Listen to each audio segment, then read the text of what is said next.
Welcome, friends, to another edition of Economic Update, a weekly program devoted to the economic dimensions of our lives, our jobs, our incomes, our debts, those for our children looming down the road. I'm your host, Richard Wolff. I've been an economics professor pretty much all my adult life. I currently teach at the New School University in New York City. Today, before we jump into economic updates, I would like to make you all aware, if you're not already, about a remarkable institution. Been around for about 30 years. Once a year, it gathers people from all over the United States and from a good number of countries abroad here in New York City. It's called the Left Forum, and it gathers people who are concerned about the very issues we talk about on Economic Update on a regular basis. A broader set of issues than that, but focused on those kinds of concerns about the United States. It's an important event. It's the largest of its kind every year. So I've asked a good friend of mine, a fellow member of the board, Kristen Lawler. She's a professor at the Mount St. Vincent College in Bronx, New York. And I've asked her to tell us a little bit about the Left Forum, so that folks are aware that this kind of thing is going on in response to the kinds of topics we cover in this program. Kristen, glad to have you on the program. Thank you for having me, Rick. I'm glad to be here. So tell us a little bit about this annual event, the Left Forum. I do know that it's taking place from June 2nd to June 4th at the City University of New York, which is hosting it. Tell us a little bit about it. Well, it'll be a whole weekend at John Jay College of Criminal Justice of all different kinds of left groups coming together and talking about where we go from here. We all know that these are very dark times, but also in a lot of ways really promising times for building the left. That's what we really want to do. So we bring together, the Left Forum brings together groups from all over working on all different kinds of struggles. To think about how we progress in this goal of really building the left in the U.S. and globally. Tell me, is there a type of person who tends to come? I've been told that it somehow tries, among other things, the Left Forum, to bring academics together with activists. Can you say just a couple of words to give our audiences a sense of who the people are who gather? Okay, well, we've got 3 plenary sessions. The big plenary sessions are Friday, Saturday, and Sunday evenings, where there are, sort of big names in folks organizing, working on different kinds of struggles, thinking through the issues that we need to think about. But this year, especially more than other years, the panels have been organized in such a way. Our co-coordinators, Marcus Gratch and Ashley Abbott, have put things together so that folks working on similar struggles, academics and activists, will be in the same area and will have an opportunity to interact with one another, organize together, think through the history of struggles, contemporary issues in the struggles that they're working towards, and then sort of actionable, sort of organizing stuff that they can do together. Very good. I understand that in recent years, the attendance has been between 4,000 and 5,000 folks. Yeah. Is that expected again for Absolutely. This one? Yes, it's huge. I mean, that's the thing. It's absolutely a singular kind of event because there are just so many people with a similar set of political interests. How many panels do you know? 350 plus panels, something like that. Yeah, it's remarkable. Must be an enormous amount of work. I think so, yes, put. Absolutely. Finally, could you tell folks if they're interested in more information about it, where's the best place to go? Please check out leftforum.org. You can get sort of the layout of all the panel programming and the plenary speakers and times and locations and all that kind of stuff. So. Professor Lawler, thank you very much for joining us. I really appreciate it, and I hope to have you back on the program talking about the work you do in the near future. Thank you, Rick. Let's turn now to the economic updates for this week. By far the biggest event, economically speaking, of the last week was the presentation by the Trump administration of their proposed new budget. This is to be the budget of the federal government in fiscal year 2018 that starts later this year and runs into the latter part of 2018. What this budget proposal indicates is what the Trump administration wants, what it is sending to the Congress in the hope that the Congress will pass something close to what the president proposes.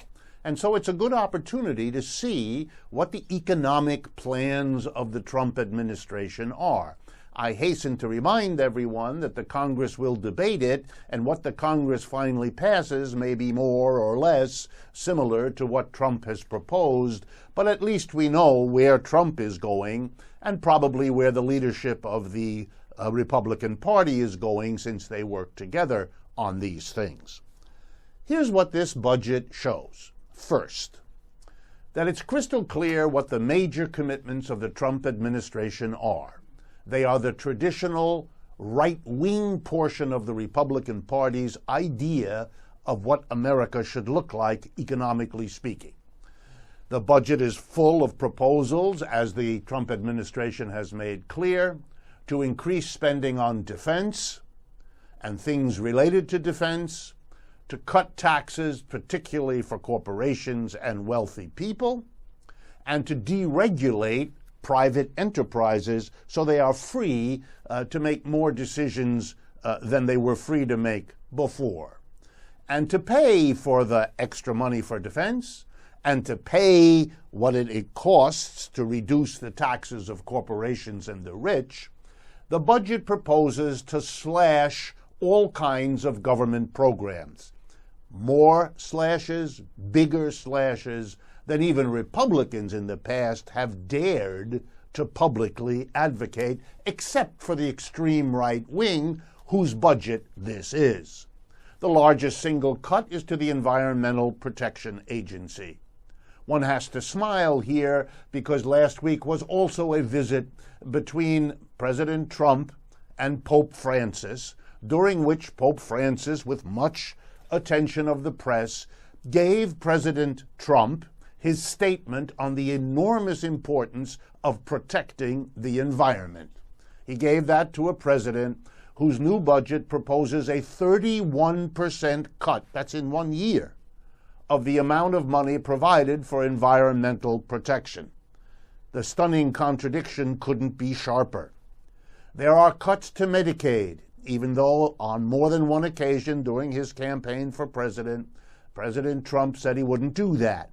There are cuts to medical programs of all kinds, remarkable at a time when the United States suffers from an epidemic of opioid and heroin overdose and an epidemic of obesity that ranks the United States literally the #1 country in the world for that social problem in terms of how many people need help in that area. And on and on and on. Cuts on the program of student aid. Students will have to pay for a longer time. They will not be forgiven their loans if they go into public service they were once enabled to do, and so on. Massive social programs referred to in the press as gutting the safety net. Well, however you characterize it, here's the bottom line. This is a president who may have pretended for a while that he was something new, something different, something unlike the conventional Republican Party and unlike the Democratic Party. Well, what this budget shows, as many other things have shown, is that that's not quite accurate, and I'm being here as polite as I know how to be.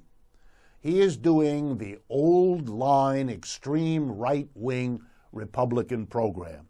Cut taxes for corporations and the rich, build up defense, and slash everything else more and further than ever before. That's who he is. And what this will result in, let there be no mistake, is a country more divided between rich and poor, with the gap between rich and poor widened, because these slashed government programs will impact low and middle income people disproportionately, just like the tax cuts will help rich people and corporations disproportionately.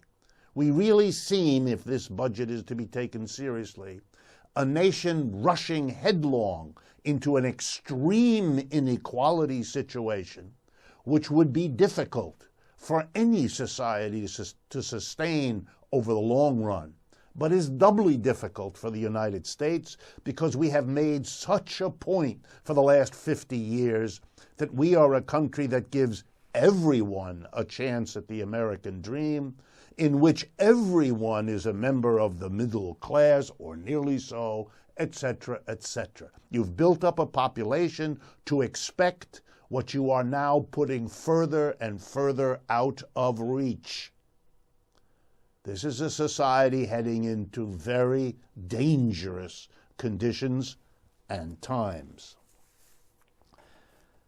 Another big item this last week, which connects beautifully to the story about the Trump budget, is a story about the Ford Motor Company.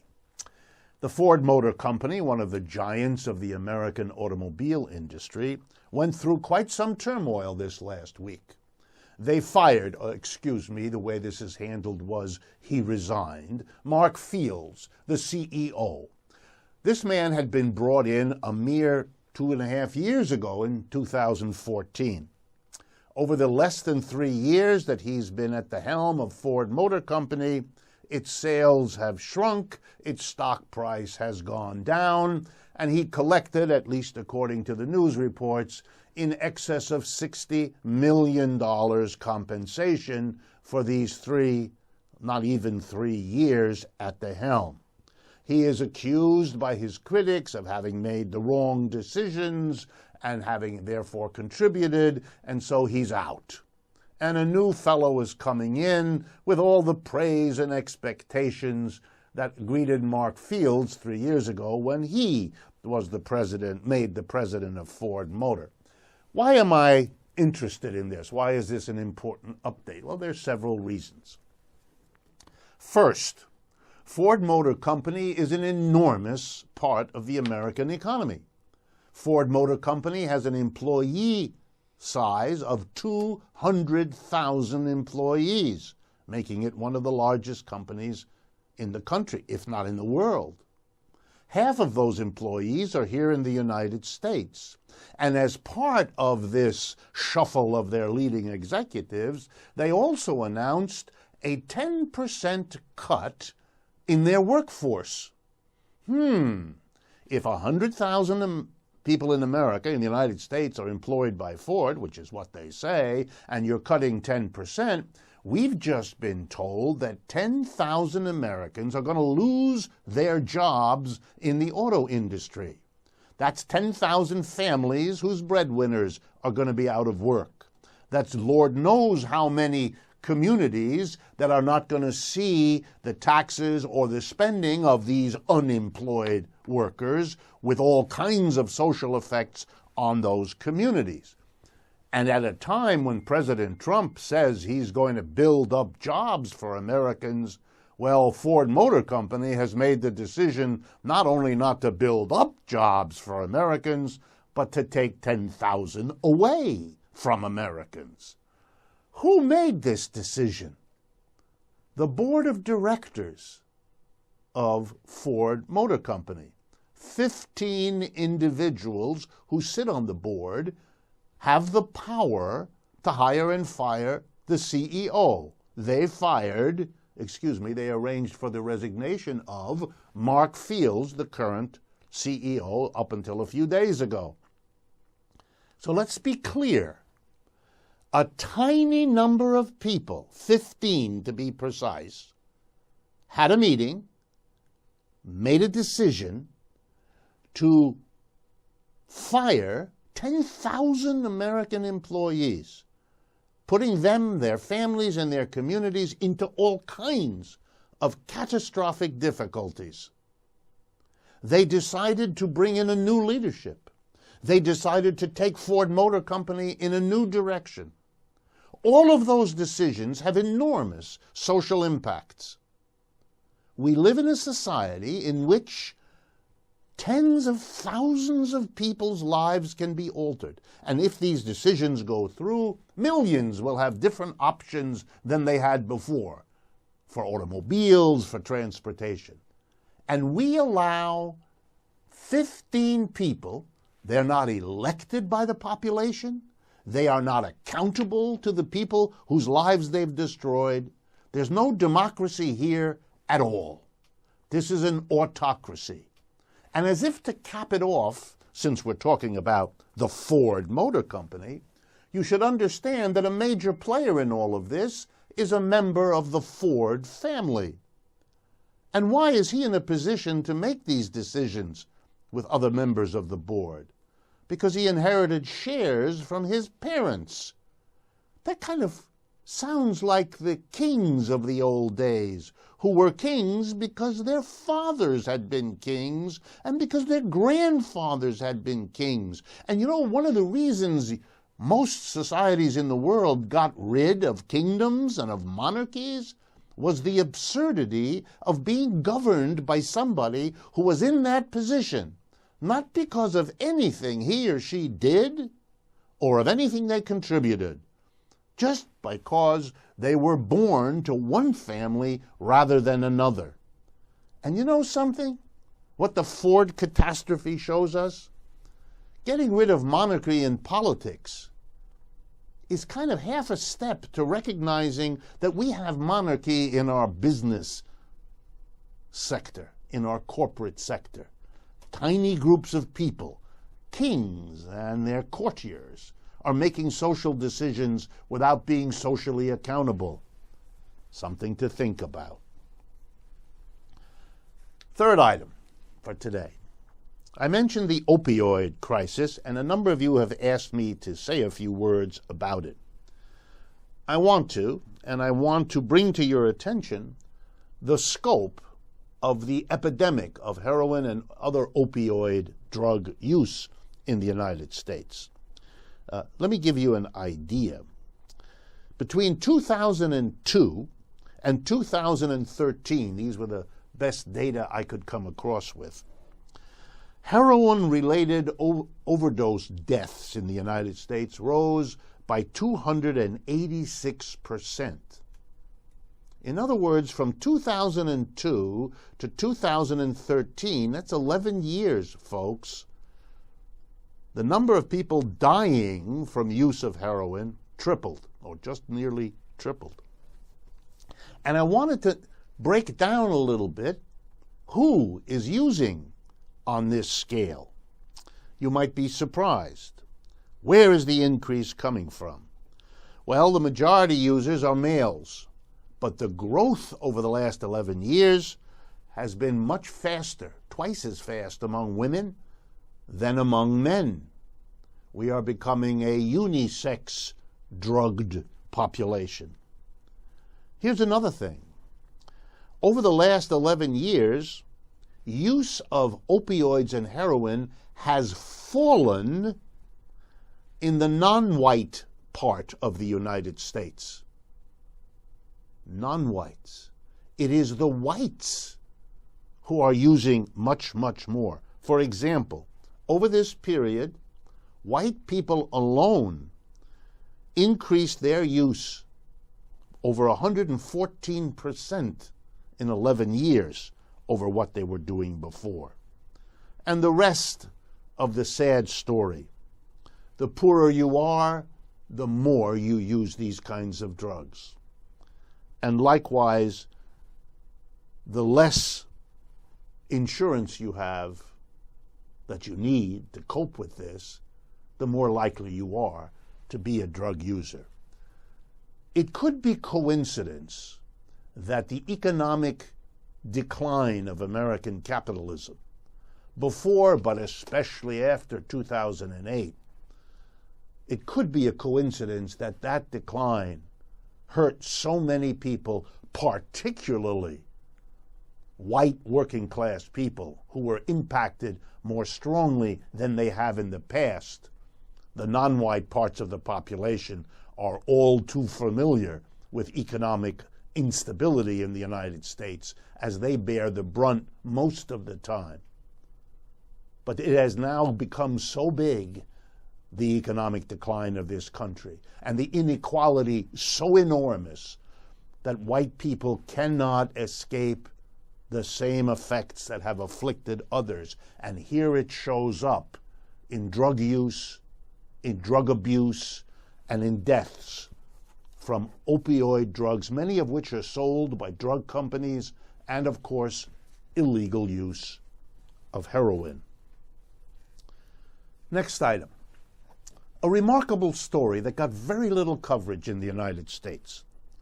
Over the last week, a referendum was held in a European country, namely Switzerland.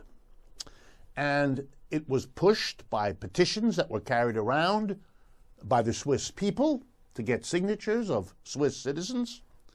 And the referendum was in favor of disconnecting Switzerland from nuclear power as the way to generate the electricity the country needs. Predictably, those who are involved in nuclear energy production, the companies that make profits from it, spent a lot of money trying to persuade the Swiss voters to vote against this. And a mass of people wanting to make Switzerland a nuclear-free zone, a country without nuclear weapons and a country without nuclear energy, so it never faces anything like 3 Mile Island or any of the other disasters, Fukushima and so on. And, interestingly, the Swiss people voted clearly in favor of the referendum. Switzerland will now close down 5 nuclear energy facilities that they had built, because that's what the Swiss people want, and they put that to a vote. Another country that has been remarkably more courageous than the United States has been Canada. Canada, over the last week, took the final steps to make it illegal for an airline to overbook the seats on its flights. We all know, because it got wide coverage a few weeks ago, when United Airlines was caught by alert passengers with smartphones dragging a doctor out of the seat he had booked in advance, paid for, etc., in order to save money on ferrying members of its crew from one city to another, ejecting and bloodying the nose of this doctor, yanked out of his seat by security personnel because the airline had overbooked seats. There's been a lot of wringing of hands. There's been a lot of statements, not just by United Airlines, but by several other airlines in the United States who were caught doing similar things, that they have been reformed, they have been cautioned, they won't do it again. We're supposed to rely on the same management of the same airlines that condoned, we don't know how many such incidents. This is the one that came to light because of alert fellow passengers' smartphones. Canada isn't relying on agency and airline managements. It passed a law saying it is illegal to overbook, knowingly and intentionally, the seats on your airplanes. Guess what, folks? That may hurt a little bit the profits of Air Canada and other airlines subject to Canadian law, but it increases the safety and it increases the service quality to people who buy tickets on Canadian airlines. They can't get that service and they can't get that comfort in the United States and any place else that will not follow suit to the steps that the Canadians have taken. Another item.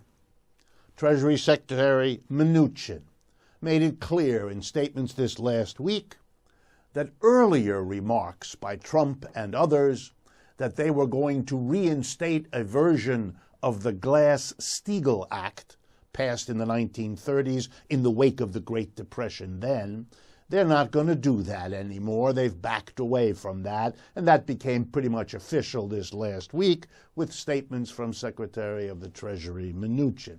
To remind you all, Glass-Steagall, the name of two legislators back in the 1930s, was a bill that said we can do better to avoid future catastrophes if we do not allow banks to use depositors' money and other money that isn't theirs to make risky bets. And the way this was to be handled was we are going to forbid the banks that take deposits for checking accounts and your typical savings account of people. They couldn't make risky bets. There would have to be separate banks, we call them investment banks rather than commercial banks, and only investment banks could collect money from people who knowingly risked it with the bank and then take risky investments with the people's money who did that on purpose. It couldn't use depositors' money whose main interest is to be able to get their deposits. Well,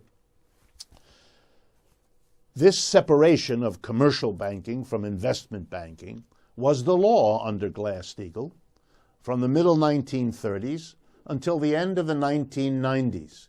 That's how long it took for the banking industry to evade, avoid, water down, and then finally have enough power to repeal Glass-Steagall in the 1990s. And the president who signed the repeal, Bill Clinton. So this was a joint effort of Republicans and Democrats. So by 1997, the bill is, the Glass-Steagall Act is on its way out. Isn't it remarkable that 8 or 9 years later, we are collapsed into the great crash of 2008, led into that crash in good part by banks misusing and taking extraordinary risks with other people's money, and those risks exploded, taking the whole country down. And we thought Mr. Trump made statements that he was going to reinstate it so that we don't have these crises in the future. But such is the power of the big banks. By the way, the big banks who still admire Mr. Trump, celebrate Mr. Trump, support Mr. Trump. The mass of Americans may give him low marks. His popularity may be low. But in the big corporations, expecting, looking for, and welcoming tax cut and deregulation, the big question is, why are other people critical of Mr. Trump? He's a wonderful thing. Final update for today. Some people think there's no more American corporation in the world than the Harley-Davidson Corporation, the maker of very famous motorcycles. But they were in the news this last week because they announced that they have been building and will soon complete a new factory for making Harley-Davidson motorcycles in Thailand. They announced they're laying off workers in the United States, 100 or more, and they're hiring in Thailand. They already have plants, it turns out, in India, Brazil, and Australia. And the reason isn't far to look for. Their sales abroad of motorcycles grew 2.3% in 2016. Their sales of motorcycles in the United States fell by 4%. Their future is elsewhere, as it is for so many corporations, and that's where they're going. Sure, President Trump welcomed their executives clad in leather on the lawn of the White House in February. But the truth is that they're leaving the United States more and more, as are so many other countries. That's the reality, not the fantasy from Washington. We've come to the end of the first half of this program. I want to remind you all, please, make use of our websites, rdwolf.com and democracyatwork.info. please go to Patreon, Patreon, patreon.com/economic update, where you can watch this program in video form and participate that way. And do sign up and support us on YouTube, where you also can watch this program, because these are ways of building partnerships with us that enhance our reach and serve the objectives that this program has always had. Please stay with us. We will be right back.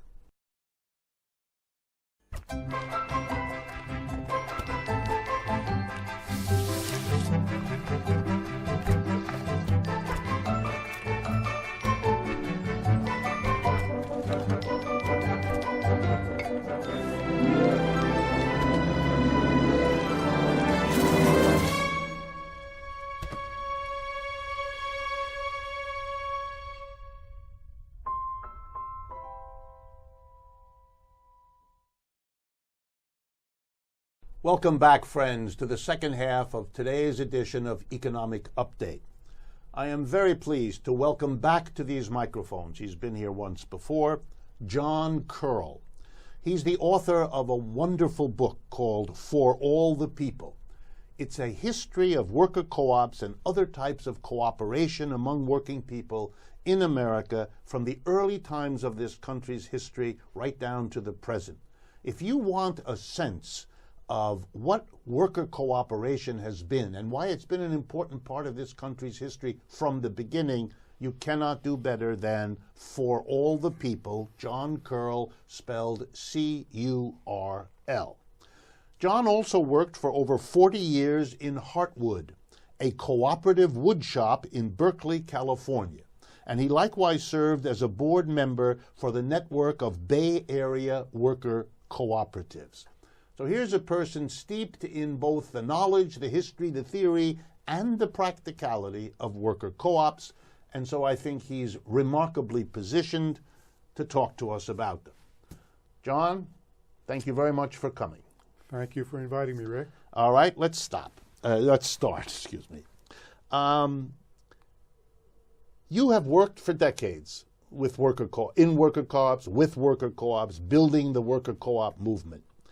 How do you respond, given that history, to the many people that I encounter who dismiss worker co-ops as somehow contrary to human nature, something that is unsustainable because workplaces need hierarchy, they need a boss, they need an owner, that otherwise it can't work. It must be that way. How do you, based on your life and your thought and your history, how do you react? Well, I think they're actually, from my experience of over 40 years working in a Heartwood cooperative wood shop, I know there are a small number of people who do not have a cooperative gene, but the overwhelming majority of people are very cooperative. Human society could not exist without cooperation. It is based on cooperation, and people are very agreeable, basically agreeable, cooperative. You go on the highway, most people are, just work with other people. You go into a supermarket, people are not bumping their carts into each other and getting into fist fights. They work things out. It's, this country was built on mutual aid. Like every immigrant group who came here, literally 100% of every immigrant group set up cooperative structures among themselves. To survive here. To survive. Right. To survive. And native culture here is based on cooperation and and community solidarity. And I think really just the opposite is true. That we live in a society that promotes the part of human nature which is competitive and which is individualistic, and that is just a small part. And you can by putting people in a social situation where they really, there's almost no safety net, and society is not doing its job of helping each other take care of each other, then that forces people to be more cooperative, to be more aggressive, and it almost builds a whole mythology around that. which loses the much larger picture of cooperation. It's interesting because your story implies that there are social forces and people who create a society that hypes or exaggerates individualism and competitivism and acquisitiveness and imposes that on a society, and then declares, having done that for generations, that this is human nature and that it isn't at all about this particular economic or other system. It's somehow intrinsic to the human being. It's an interesting sleight of hand Right. in which you you have a social program, produces people reacting in certain ways, and then you declare it must always be like that because you didn't create it. It's actually human nature. You see that in history. You know, if you go back and you study slave societies, people there believed that there were some people who were naturally born master types, Right. and others who were naturally born slavish types, and that the society was simply accommodating an intrinsic human nature. I mean, we look back in stunned disbelief on such ideas, but they're not that different from the way we've worked it. Yeah, and America is the United States is built largely from self-selected people from European societies where they were not given the ability to lead a decent life, and not given the opportunities, and came over here, and they, in fact, myself come from like peasant roots. If they had stayed back there, that I don't know what would have happened, but most people in America today come here or are here because they wanted that ability to express themselves more, because they knew they had that inherent ability, innate ability to be a successful person, to be if it's like a plant not having the right environment. You can't a plant will not thrive without a correct environmental situation. And that's, and it has to do with cooperatives also. You need, that's why cooperatives can't exist without the larger society really supporting it that much. But they can really thrive tremendously if it's integrated much more into the larger society.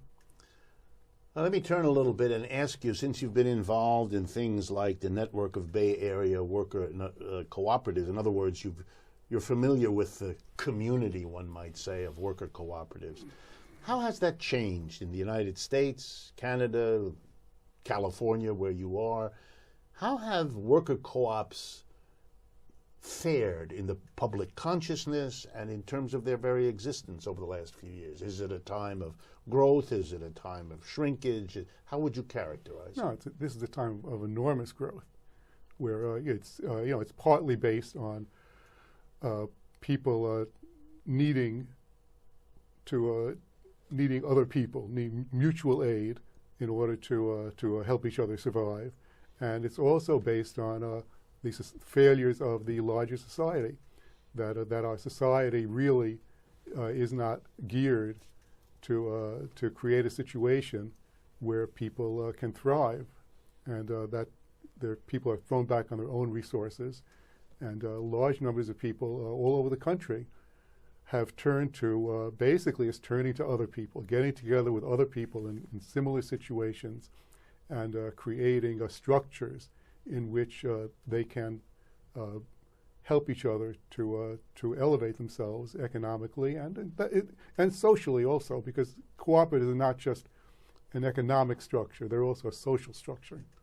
Yeah, I'm noticing that we here at Democracy at Work, that produces this program, we're getting more and more emails from people who either have begun a co-op or want to begin a co-op, but it's clear that people are seeing the co-op as a serious project for their own economic advancement. They are not anymore just looking, where can I get hired, which is where kind of they were before, and they're discovering that the option of being not just the hired person, but the one who does the hiring, that you can be both, and that's what a cooperative is, the people collectively hiring themselves, that this is a real option. I'm sort of struck by the number of people who find that now a normal option to pursue.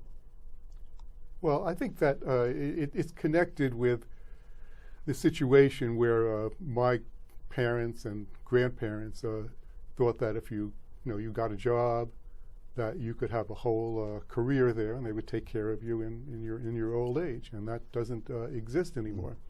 And we're coming into a world. We're in a society and coming more into a world where people are marginalized, where a smaller and smaller elite are getting the wealth of the world, and technology has resulted in people being excluded. So when you have a small elite who really just doesn't need people anymore, then there really is no alternative other than people getting together and and creating new structures in which they can help each other survive.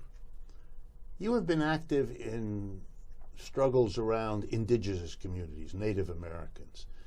Is the co-op as an institution present in that community, in those communities?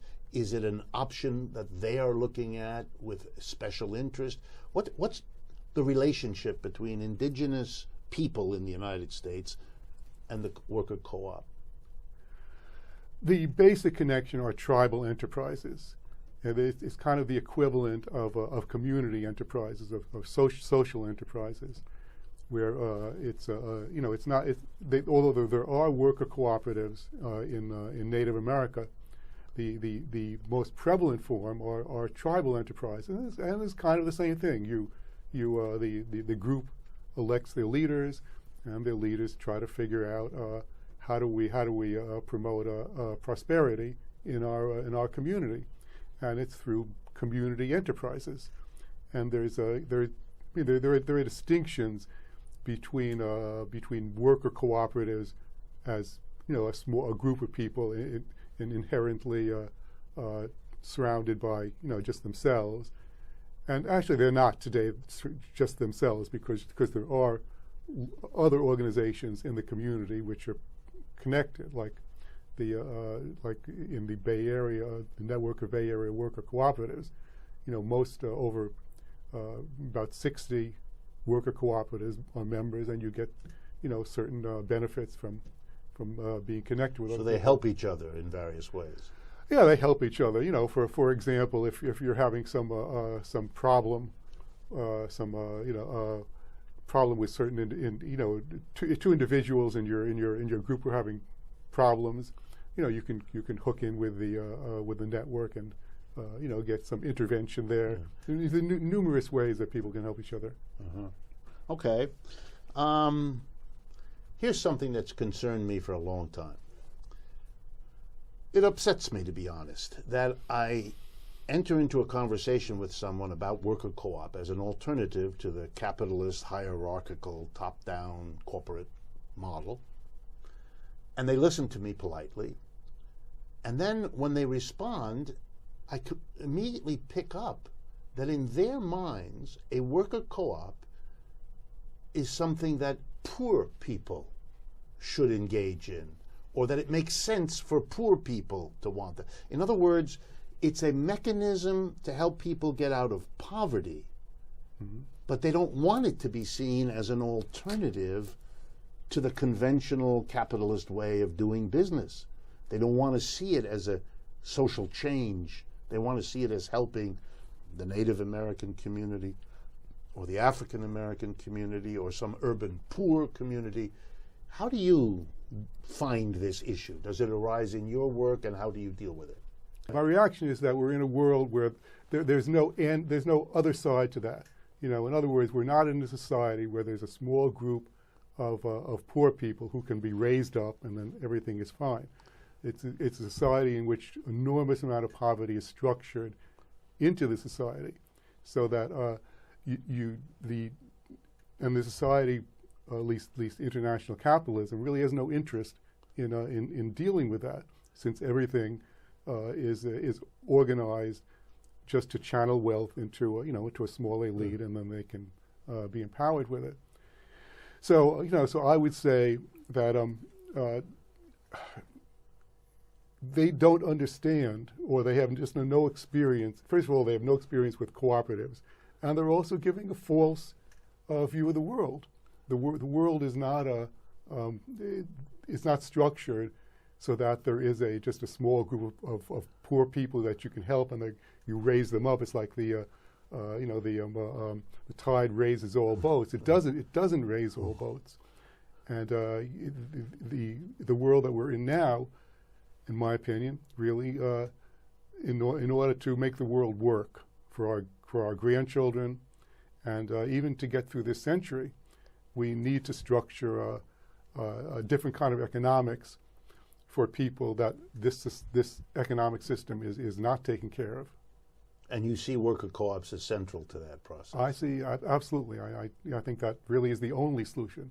Yeah. Worker co-op variations of it can be changed. It can vary from place to place and situation to situation, but I think there really is no alternative to people getting together through different forms of mutual aid and social enterprises and community enterprises, because the capitalist system is simply not geared towards providing a decent economic life for the vast majority of people, and it never will be.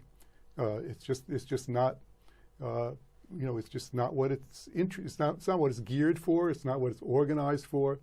Not only in this country but internationally.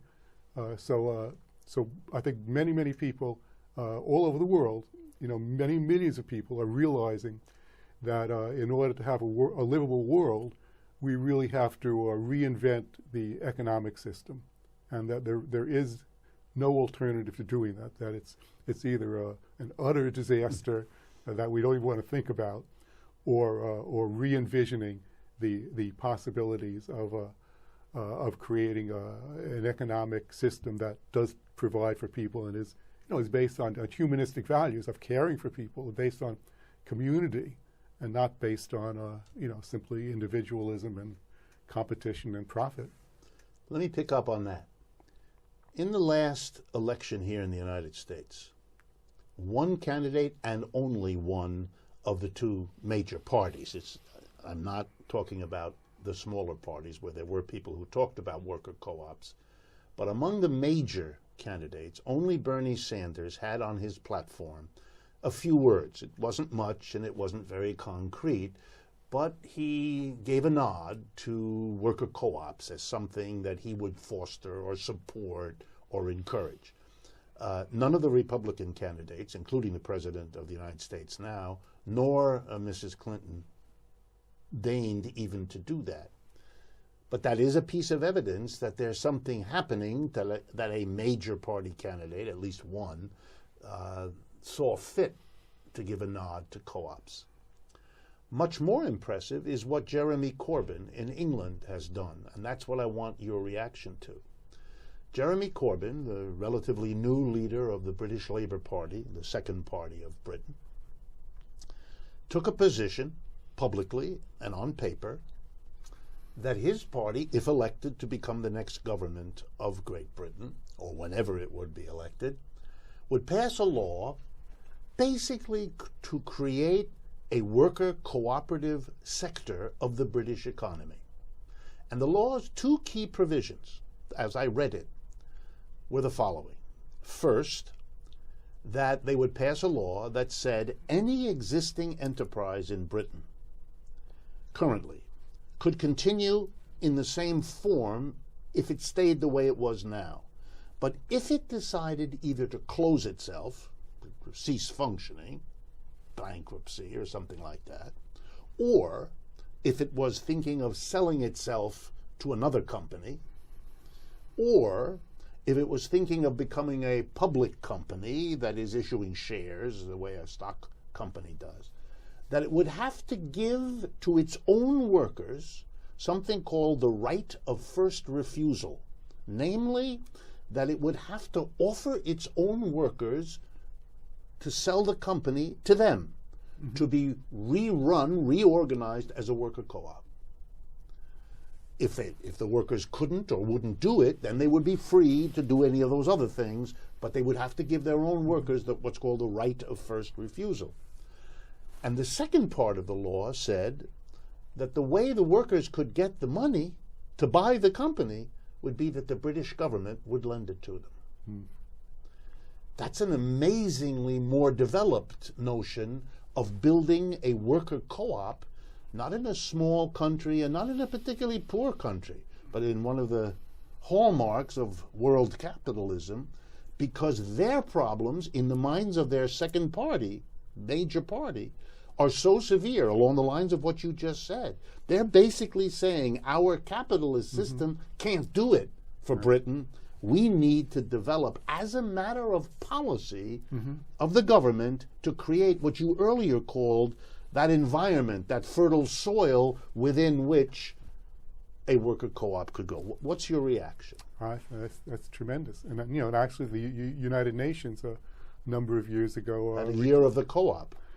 Yeah, and they requested every government of the world to get into a partnership with their cooperative movement to work on exactly this project, and it can take different forms. It has to do, this has to do with like a political will. If you recall, Margaret Thatcher famously said, "There's only individuals, there is no society." There's no alternative to capitalism. Yeah, right? Tina. Yeah, right. So, but there is a society, and once your goal, if your goal it really is to create that soil, to not to take care of everybody in the sense of 19th century or 20th century state socialism where the government is doing everything, but if the government's role is to create that soil in which people can grow, can get together, and work things out among themselves, and using their own energy and their own creativity and their own initiative, and with combining it with other people to create enterprises that are valuable to the society and valuable to their communities. I think that is kind of the basic role of government in the 21st century. If we want to have a successful 21st century, we have to go in that direction. Now, to the degree that what they're doing there is a first step. It's not a panacea, right. And you don't want to deal with it in a really formalistic way. Right. You have a goal, and then you have these various different ways of getting there. But you want to always keep your eye on the prize, right. Which is a decent society based on human values that we and our grandchildren can live in, and to have a planet that we can that we can leave to future generations. It requires that kind of those kind of policy decisions that put those structures as a top priority. It's interesting, in a country that likes to celebrate itself here in the United States as a country that believes in freedom of choice, that it really would only be possible to give the American people a choice between working in a top-down capitalist hierarchical enterprise or the choice to work in a democratically run workers' self-directed enterprise. The only way you're ever going to give the American people that choice is if you develop such a sector, the way right. Mr. Corbyn in London and in England is trying to do. So if you believe in choice, then you ought to support the development of this, just like American consumers should have the choice between buying products that are made by a capitalist firm and buying products made by a worker co-op. Use your dollar of purchasing to vote for the thing you want. We have that in America these days. You can buy fair traded coffee, for example, pay maybe a couple cents more, but know that you're going to be giving your money to a farming situation that treats the farmer decently. Well, imagine products that were labeled not the country they come from and not fair traded, although that would be fine, but also with a little label that says this was produced by workers cooperating democratically in an enterprise versus a product that wasn't produced there, would give people a choice. There's also another point I would like just your response quickly in the time we have left. Some people think it's somehow unfair that the government should provide the support for a worker co-op to develop, for a worker co-op sector to develop. I'm always amazed when I hear that, since the entire history of capitalism, from its origins 300 years ago in England to its present, is a history of billions, trillions of dollars worth of tax breaks, subsidies, cheap loans, build railroads built. I mean, the support of the government for the capitalist enterprise is beyond calculation, and yet people think there's something amiss were that support to be asked to be provided to an alternative so we could choose between them. Well, How do you react? I think that that's the result of a certain type of propaganda, which equates the economic system we have with a free market, with free market economics, where it's as if economics is not regulated, and economics is always regulated. There's no such thing as an unregulated economy. Right. And it's just a matter of how that economy is going to be regulated, and how they in using the terms of freedom to describe this economic system is just a way to get people to distracted from seeing the realities of what is going on. All right, John, we've come to the end of the time. It's been wonderful. Been wonderful as it was the last time you were here. So thank you very much for bringing your knowledge and your history to us. Thank you so much, Rick. For all of you, thank you for listening, and let me remind you, please be our partner. Share this program. Share the websites that we upload with new material every day, rdwolf.com and democracyatwork.info. If you're interested in seeing this program as a video, go to patreon.com, Patreon, patreon.com/economic update. Follow us also on Facebook, Twitter, Instagram. Go to YouTube, where you can follow us also under Economic Update. Please sign up at YouTube, because it gives us the kind of partnership that makes us work harder. Work with us. Reach a bigger audience with us. And tell us through the website what you would like this program to do and how we can grow it further in the years ahead. And finally, my usual thank you to truthout.com, because Truthout is a major partner of this program and always has been, an independent source of news and analysis whose partnership with us we celebrate. Thank you again, and I look forward to speaking with you next week.